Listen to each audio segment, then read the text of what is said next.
From Pacifica, this is Democracy Now! Mr. Obashevsky is a person who has devoted his entire life to nonviolent, peaceful protest activities on behalf of peace. If there is anyone in the world who is further from a terrorist, it's hard for me to imagine them. New documents reveal undercover Maryland State Police officers spied on peace groups and anti-death penalty activists. We'll speak with anti-war activist Max Obashevsky and the journalist Dave Zirin. Both were the target of surveillance. But first, the Green Party makes history by nominating the first all-women of color presidential ticket in U.S. history. Because the corporate lobbyists can come and go at will, our values get overridden, and our representatives give us something else. That's how we end up with everyone saying they're against the war and occupation, but war and occupation still gets funding. That's how we end up with everyone saying they're against illegal spying on innocent people, yet end up with a telecom immunity bill being signed into law. We'll speak with Green Party presidential nominee Cynthia McKinney and her running mate, Rosa Clemente. All that and more coming up.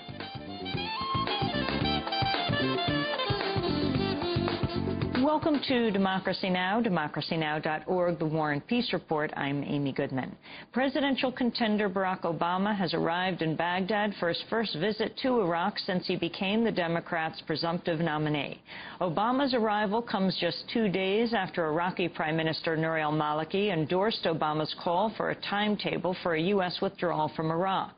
In an interview with the German magazine Der Spiegel, al-Maliki said, quote, U.S. presidential candidate Barack Obama talks about 16 months. That, we think, would be the right time frame for a withdrawal with the possibility of slight changes.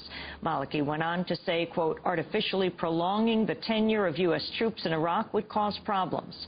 Soon after Der Spiegel's report was published, U.S. embassy officials in Baghdad called Maliki's office to express concern over his statements. An Iraqi government spokesperson then issued a statement claiming Der Spiegel's report had been misunderstood and mistranslated.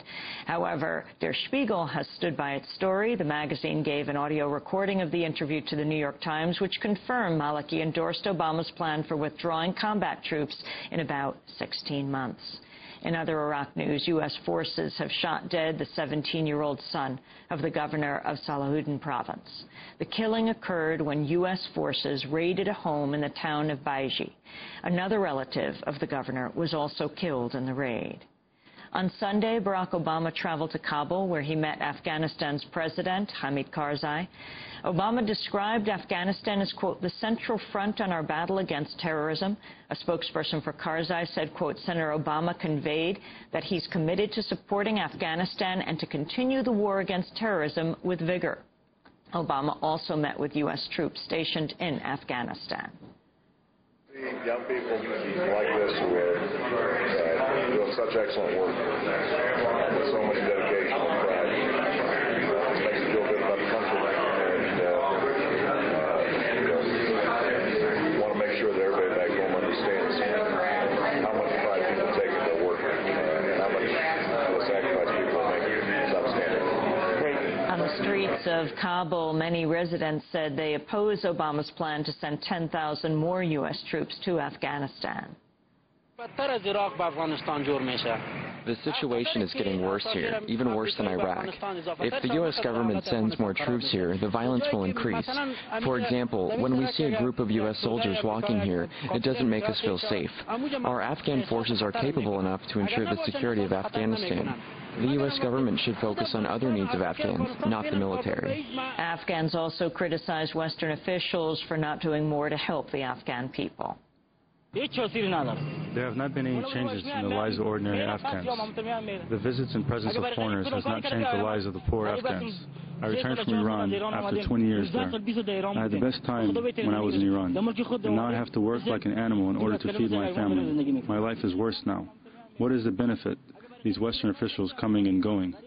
In other news from Afghanistan, U.S.-led troops and Afghan forces killed 9 Afghan police officers Sunday after they mistook the officers to be militants. In a separate incident, NATO said it accidentally killed at least 4 Afghan civilians Saturday night. A NATO soldier also was killed in the east. In campaign news, Senator John McCain has accused Barack Obama of having the most extreme record in the Senate and suggested Obama might be a socialist. McCain was asked about his views in an interview with the Kansas City Star. You talked a little bit about Senator Obama today. You said he was the most extreme member of the Senate. Yeah, that's his voting record. Extreme? Do you really think he's an extremist? I mean, he's clearly liberal. Well, that's his voting record. All I said was his voting record, and that is more to the left than the announced socialist in the United States Senate, Bernie Sanders of Vermont. So, do you think he's a socialist, Barack Obama? Oh, I don't know. All I know is his voting record, and that's what people usually judge their elected representatives by. The first U.S. war crimes tribunal since World War II is set to begin today at Guantanamo. Osama bin Laden's former driver, Salim Hamdan, will be the first prisoner to face the military commission. Hamdan has been held at Guantanamo for over 5 years. Last week, his lawyers complained about the trial, saying he was subjected to sleep deprivation for a 50-day period in 2003. A report published by the British Parliament warns Britain can no longer rely on American assurances that it does not torture. The report by the House of Commons Foreign Affairs Committee said ministers should no longer take at face value statements from senior politicians, including President Bush, that the United States does not resort to torture in light of the CIA admitting it used waterboarding. The Guardian reports this may have implications for extradition of prisoners to the U.S. because Britain is a signatory of the UN Convention, which bars sending individuals to nations where they're at risk of being tortured.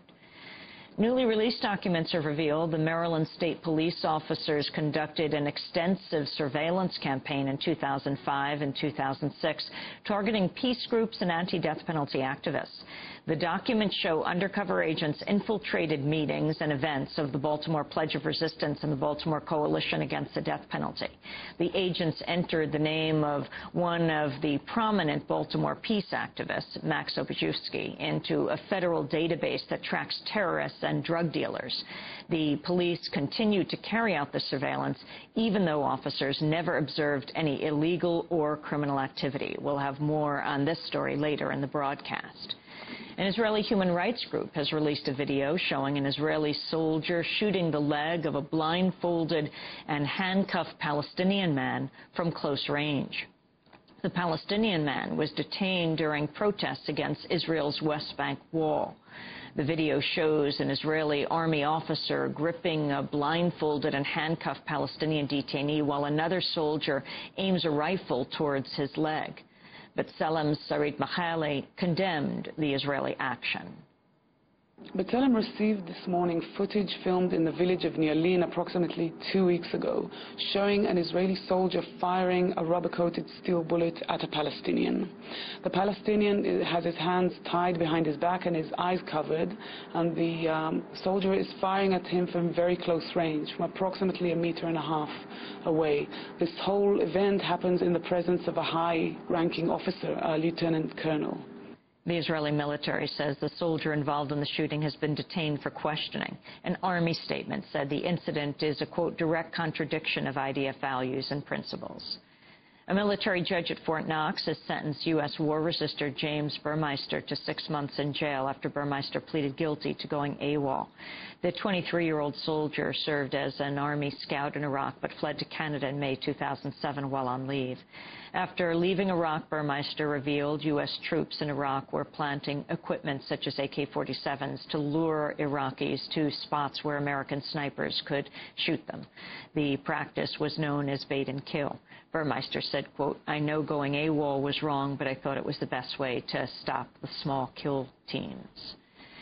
Charges are expected to be filed this week in Shenandoah, Pennsylvania, against a group of teenagers who beat a Mexican immigrant to death last week.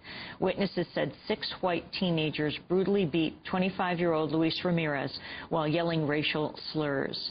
When one of Ramirez's friends tried to stop the beating, one of the teenagers said, quote, tell your Mexican friends to get out of town or you'll be laying next to him.